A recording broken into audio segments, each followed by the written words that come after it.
बताने का प्रयास करूंगा। यदि क्वेश्चन अच्छे लगे तो प्लीज़ चैनल को लाइक एंड सब्सक्राइब कर लीजिएगा। देखिए, आइए देखते हैं क्वेश्चन नंबर फर्स्ट। धनंजय का पर्याय है, यहाँ पे दिया है धनंजय का पर्याय। धनंजय किसकी पर्यायवाची है? गुडाकेश की, धनुर्धर की, मृत्युंजय की, सारथी की। तो यहाँ पे सही हो जाता है विकल्प नंबर फर्स्ट, गुडाकेश। गुडाकेश धनंजय की पर्यायवाची है। और धनंजय, देखिए धनंजय अर्जुन का नाम है और गुडाकेश उन्हीं का नाम हो गया। अनुरूप, अनुरूप का विलोम क्या है? जो मान लीजिए किसी के अनुरूप हो उसका विलोम क्या है? विरूप, प्रतिरूप, अपरूप, व्यतिरूप। तो इसका ऑप्शन नंबर बी से हो जाएगा क्या? प्रतिरूप। और रूप मतलब उसके जैसा, प्रतिरूप मतलब विपरीत। ठीक है। अधोलिखित में एक पर्यायवाची युग्म सही नहीं है। अब आपको बताना है इसमें कौन सा पर्यायवाची युग्म सही नहीं है। पुरंदर, अमरपति, सरोवर, पुष्कर, जलधि, अम्बुद, फड़ी, उरुक। तो आपका विकल्प नंबर से हो जाता है सी, जलधि, अम्बुद। अब आइए देखते हैं क्वेश्चन नंबर 4। सुमेलित कीजिए, सूची फर्स्ट और सूची सेकंड का मिलान करना हमको, और आपको बताना है कि कौन रचना किसकी है। तो आइए देखते हैं। विजय सेन सूरी, नरपतनाल, सालभद्र सूरी, आसगु। अब आपको मिलान करना है कौन सी रचना किसकी है। तो हो जाएगी आसगु, चंदन वाला रास, सही है। नरपतनाल, विशल देव रासो, सालभद्र, विजय सेन सूरी, रेवंतगिरी रास, और सालभद्र सूरी भरतेश्वर बाहुबली रास। अब आपका विकल्प नंबर कौन सा सही हो जाएगा? विकल्प नंबर बी आपका क्या होगा? सही हो जाएगा। आइए देखते हैं क्वेश्चन नंबर 5। निम्नलिखित में से कौन सा नाटक भारतेंदु हरिश्चंद्र जी का नहीं है? अब आपको बताना है इनमें से कौन सा नाटक भारतेंदु हरिश्चंद्र जी का नहीं है। भारत दुर्दशा, संयोगिता स्वयंवर, संयोगिता स्वयंवर, 20 से 20 मौसधम, और नील देवी। आपको बता दें कि भारतेंदु जी ने 17 नाटकों की रचना की है, जिसमें 8 अनुदित तथा 9 मौलिक नाटक हैं। और आपका हो जाएगा संयोगिता स्वयंवर। ये भारतेंदु हरिश्चंद्र जी का नाटक नहीं है, यह लाला श्रीनिवास दास जी का नाटक हो जाता है। अब देखिए, राजा भोज का सपना कहानी के लेखक कौन है? राजा शिव प्रसाद सितारे हिंद, डॉक्टर शिव प्रसाद सिंह, भारतेंदु हरिश्चंद्र, राजा लक्ष्मण सिंह। तो आपका हो जाएगा विकल्प नंबर ए, राजा शिव प्रसाद सितारे हिंद।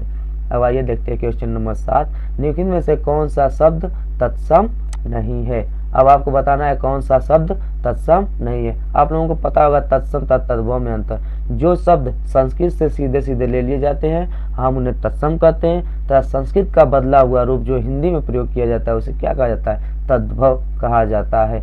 तो कोयल, कंकड़, कमल और कृष्ण, तीनों में, चारों में आपको बताना है कौन सा तत्सम शब्द नहीं है। सभी तत्सम है, लेकिन कोयल को छोड़कर, कोयल तद्भव शब्द है। कोयल का तत्सम हो जाता है कोकिला।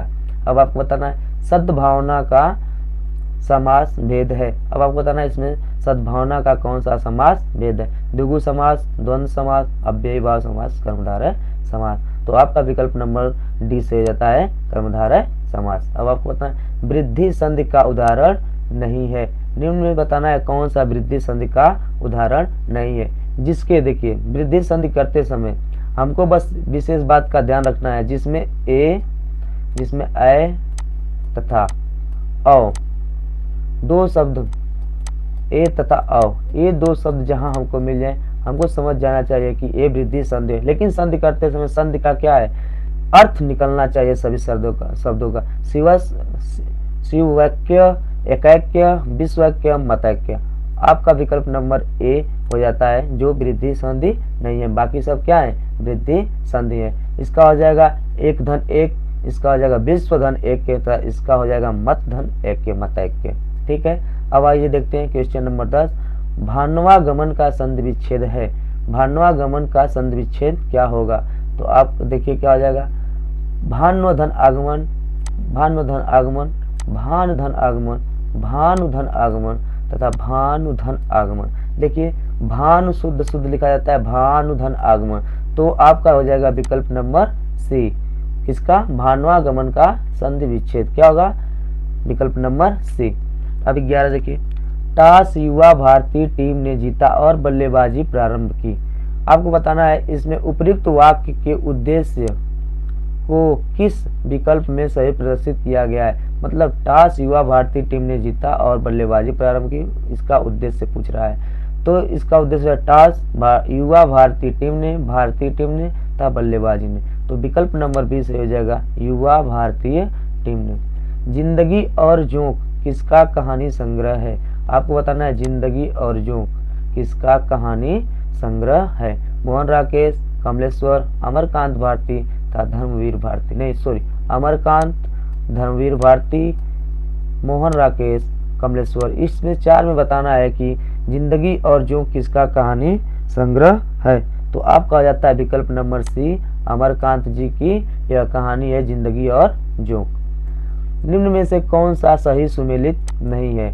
अब आपको बताना है इसमें कौन सा सही सुमेलित नहीं है।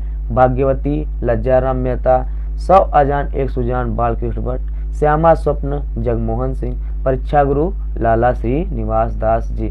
परीक्षा गुरु की रचना कब हुई थी? 1882 ईस्वी में। इसको हिंदी का प्रथम मौलिक उपन्यास माना जाता है। और देखिए श्यामा स्वप्न जगमोहन दास जी की है। 100 अजान एक सुजान ये बालकृष्ण भट्ट की रचना था। भाग्यवती जो आपकी हो जाती है भाग्यवती, यह लज्जाराम मेहता जी की नहीं है।